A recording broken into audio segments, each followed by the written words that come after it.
Hi everyone, it's me, Arden Lee.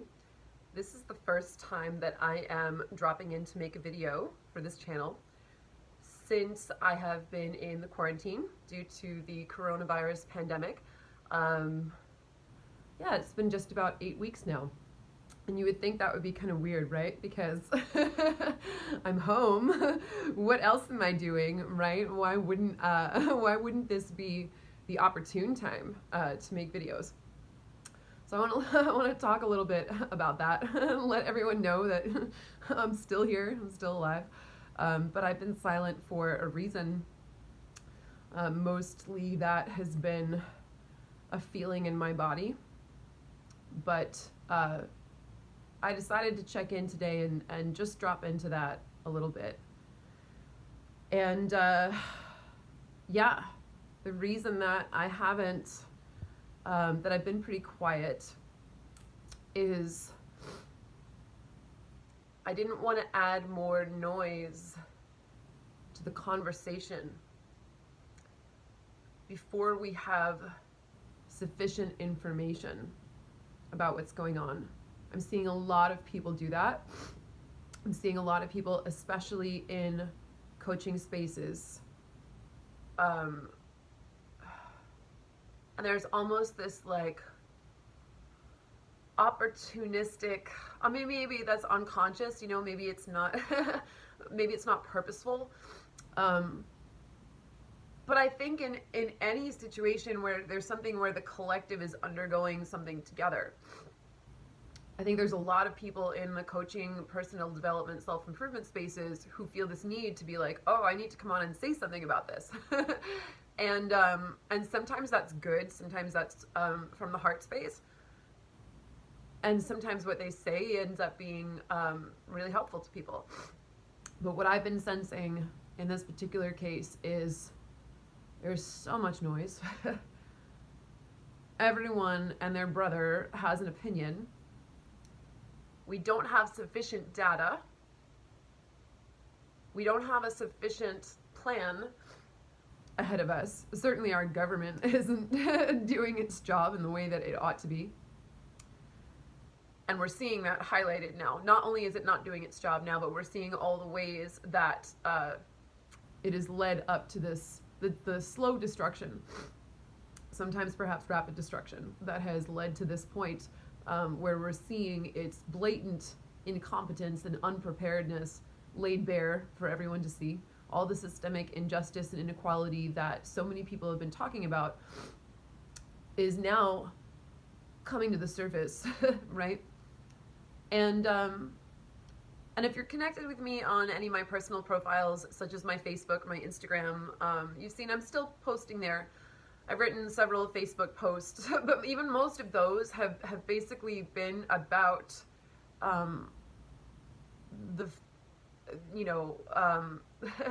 been about the fact that we really don't have sufficient data to be going around and not only drawing these big conclusions, right, but anyone who is preaching in this circumstance about what to do is kind of already showing their short-sightedness. We're at what is probably the start of a very long cycle, a very long passage. And to come on and add a voice to the conversation that is drawing conclusions from insufficient data is not helpful at this point. And I know that there's so many voices that really want to be helpful, right? And there's so many places where we want to help others, and really we just end up bypassing and distorting because our rush to help others is really a way of avoiding sitting with ourselves. Oh my God, it's the coronavirus. I better make a video about this. This is something that's happening to everyone. Well, maybe, maybe sometimes there are things about that that are useful.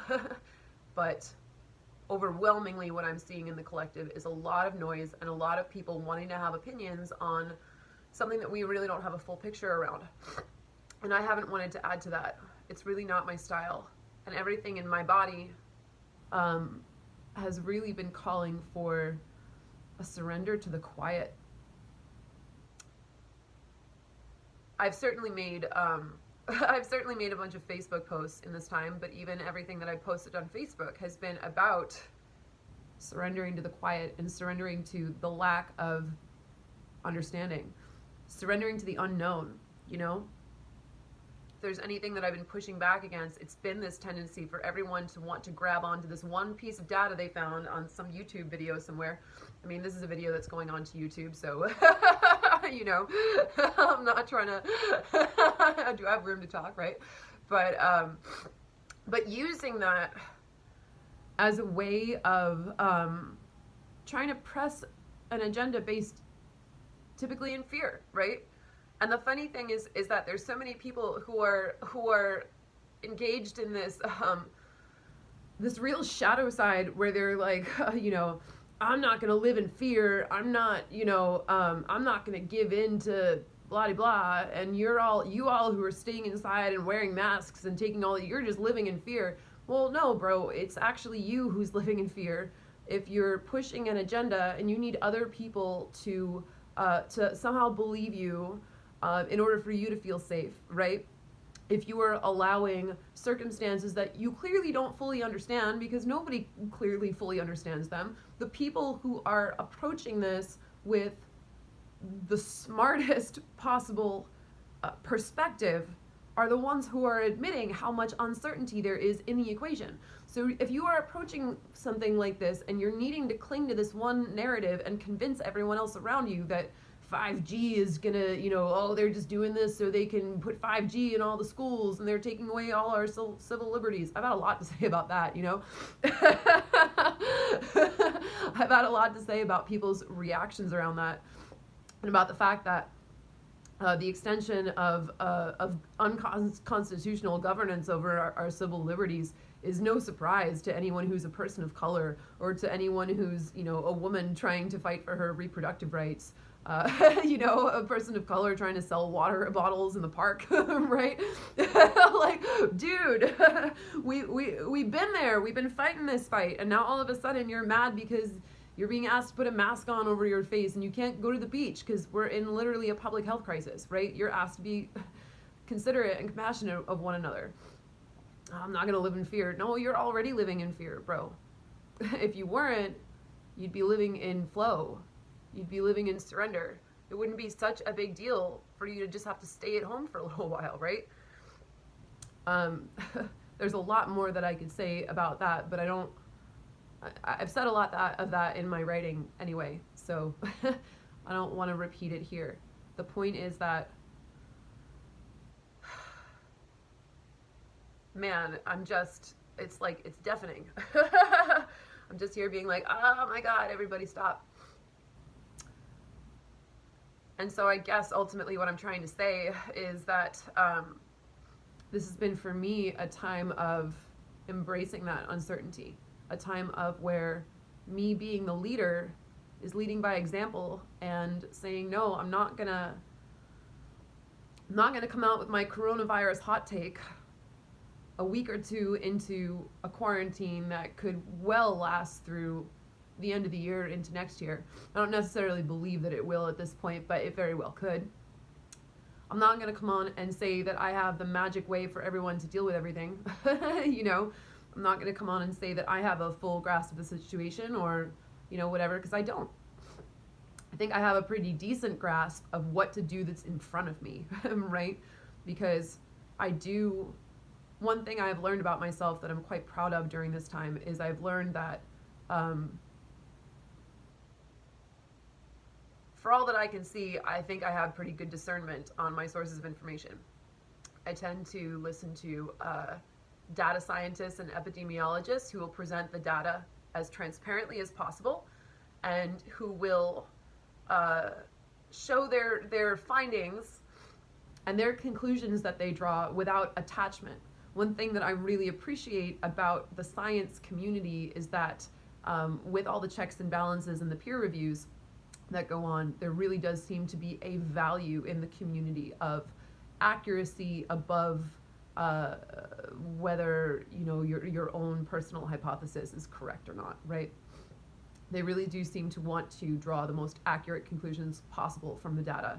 That's accepting scientists, making an exception of scientists who are, say, being funded by studies that, doing studies funded by pharmaceutical companies that may have an agenda, right? Or like, we can't trust that information necessarily, but if we're really looking at the scientists who value science above all else, then they're really trying to look at the data as impersonally as possible.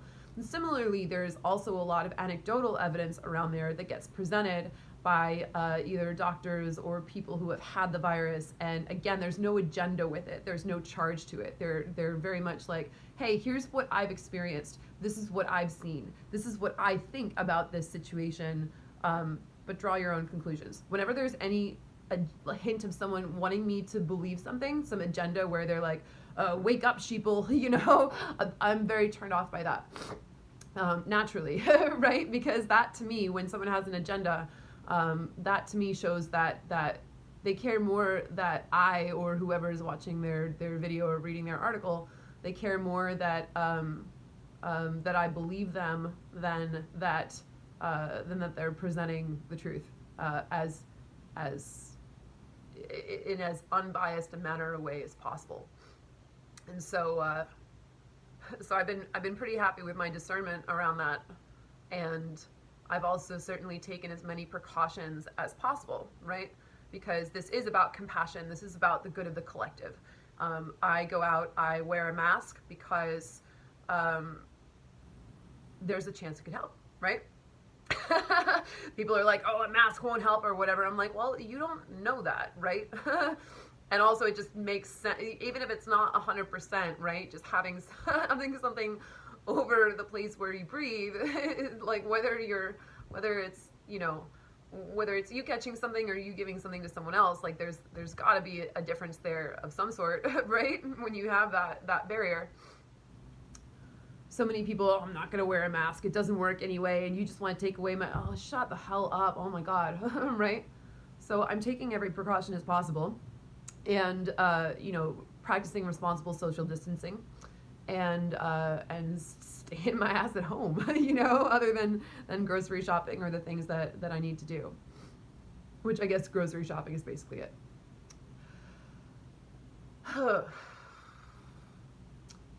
I do believe that I had the virus.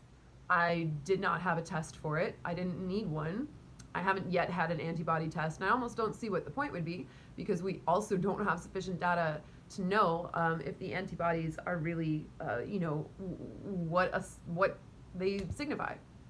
There's probably less of a chance, I imagine, of catching the virus again if you have the antibodies, but we're, looking at possible mutations of the virus. We're looking at people who have either been reinfected or had a false negative in between. So it's like, what's the point, right? But I did have an experience with the virus, I believe anyway. I'll say this, I had an experience with being sick for about 40 days, which I can't ever remember the last time that happened to me in my lifetime. And it absolutely involved a couple of attacks on my lungs, and 2 nights in particular where I really had trouble breathing. That was scary. I didn't have a fever, to my knowledge. I just had a sore throat, and then some chest congestion, shortness of breath, and a cough that led me to those 2 nights where I definitely felt like I couldn't breathe. I was in the shower, like running steam, with the door closed, like breathing in mint and thyme that I'd gotten from my balcony garden, literally singing to move blockages in my lungs, literally singing in the shower, right, at like 5 a.m, running all the steam and hoping my neighbors don't complain. And what I found for myself was I've changed my diet, first of all. I could say a lot more about that, but I changed my diet in response to wanting to optimize my immune system as much as possible to pass whatever illness I was feeling as quickly as possible. So I went and eliminated gluten. Most animal products have kept seafood, uh, and it's been great, man. I don't feel sick anymore, but I've pretty much kept the diet. I'm not super, super strict about it, but at the very least, I've changed the ratios of the kind of foods that I eat, and I don't miss anything, which is cool, right? So, so I've been taking whatever precautions possible, and using this opportunity to look at my lifestyle, and my health, right? My overall health, my relationship to my immune system. It's definitely a smart thing to do. And I've been practicing the, all the recommended guidelines for keeping myself and my community safe, right? I'm not personally afraid of the virus anymore because I feel, as I said, I feel that I had it and I feel that I passed it, and I think I'm going to be fine. But I'm still naturally going to be aware and compassionate of other people, and also aware that I could become a carrier again, even if it's a matter of, like, I don't know, land somewhere on my body and then I touch something else or whatever, right? And like, so I want to, obviously I'm going to be careful in that regard. But other than these kind of sensible precautions, which are already coming from places and authorities that have more expertise in this field than I do personally, what else do I need to say, right? Things I've been calling out, on like my Facebook or whatever, is essentially people who are adding so much noise to the conversation or having so much agendas in what they're posting. People who are absolutely using this as an opportunity to just freak the fuck out, and especially the hypocrisy of those, especially people who have proclaimed themselves leaders or thought leaders in the spirituality or consciousness communities, especially those who carry a lot of white male privilege, who may have thought that, coasting on their privilege and finding themselves in these positions of leadership or power was, made them somehow spiritually advanced. And now they're finding out that they actually just haven't been tested before. Now they're finding out what they're made of when all of this is happening. And they're all going to rage, right? They're all going to these rage reactions because they can't go to the beach, right? And their civil liberties and blah, blah. And so, yeah, I haven't been on here because why, right? What is there for me to say at this point? I've been, I did, however, open a donation-based container called the Ark. If you're interested, you can find out that information on my Facebook. Since it's donation-based, the enrollment is ongoing, so people can make a donation of any amount and join at any time. And essentially what I did is I was like, all right, for the people who do want to use this opportunity to like sit with everything that comes up for them and deal with it in a healthy manner, I am really good at facilitating that part. So I'm going to make that offer, and I'm going to show up for my community, and I'm going to ask for donations in return. So I was like, I don't want to have to sell a high ticket product in this time. There's a lot of coaches who are doing that, and it just feels tone deaf. So I was like, let me just show up and create something that's new and different. And still been running my regular containers as well, but I didn't want to have to only be doing that. Still running my Myths and Magic course, so I'm running 2 containers at the same time for the first time, which is fun. Which is fun and challenging. I'm home anyway, so again, what else was I doing? And that's been rewarding. This donation-based container, the Ark, is basically me showing up for people who want to show up for themselves during this time and teaching them what I know about discernment and emotional self-mastery, and using everything that something like this brings up in our faces to take that time to actually confront it, right? Is this bringing up, how much we actually value our family members and how much that we maybe have been taking them for granted in our lives, not getting the most out of our relationships with them? What about our fear of our own death? What about our fear of dying before our time and never really sitting with finding our soul purpose, finding our calling, and doing the work that we deem important in this lifetime, right? All of those things that we can look at, our habits, our homes, right? We're all stuck in our homes now. Do we love our homes? Are we living in a space that makes us happy? Have we set up our daily routines, right? We can't get out of we can't run from our spaces now, right? We can't run from the places that we call home and that we live in. You know, everyone's you know, either everyone's living situation is now like magnified times 10. If there was something that wasn't working out for you before, then you're sure going to notice it now, right? So that's what I've been doing. And yeah, if you're interested in that, you know, I definitely encourage you to come look on my Facebook. Just search on my Facebook for the ARC posts, and you know, come hang out with us. But yeah, that's why I haven't been making any videos. And to be honest with you, I still feel pretty good about that decision for right now. Obviously, I wanted to check in here. I didn't want people like all of a sudden, you know, if you don't follow my personal profile, you only you know, follow these videos on you know, either YouTube or the Facebook page for the Repatterning Project. I didn't want you to worry about, you know, if I've been okay during this time. I'm fine. I'm actually using this time to catch up on all my unread books, ordered a bunch more new books that I want to read, and I'm using this time to just to be with myself and get done the things that, you know, to go in my inner expansion and learn all the things that I want to learn about, and take this rest to like look back at the last 4 years of extremely rapid expansion that I've been through, and maybe actually like catch up on feeling well rested. So that's what I've been up to.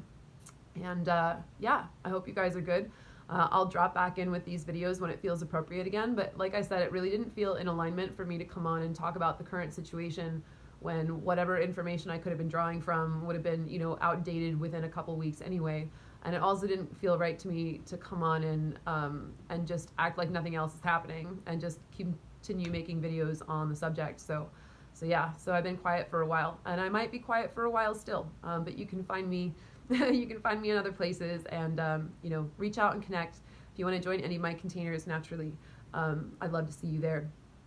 But yeah, the last thing I want to do is come on and yeah, and add more noise to what's ultimately, you know, kind of an unnecessary yeah. We don't need any more opinions about what's going on. We actually need a lot more quiet, in my opinion. So I've been quiet. So, all right, hope you guys are good.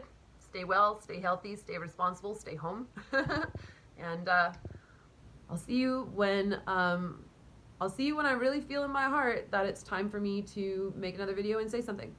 And until that happens, yeah. Stay good.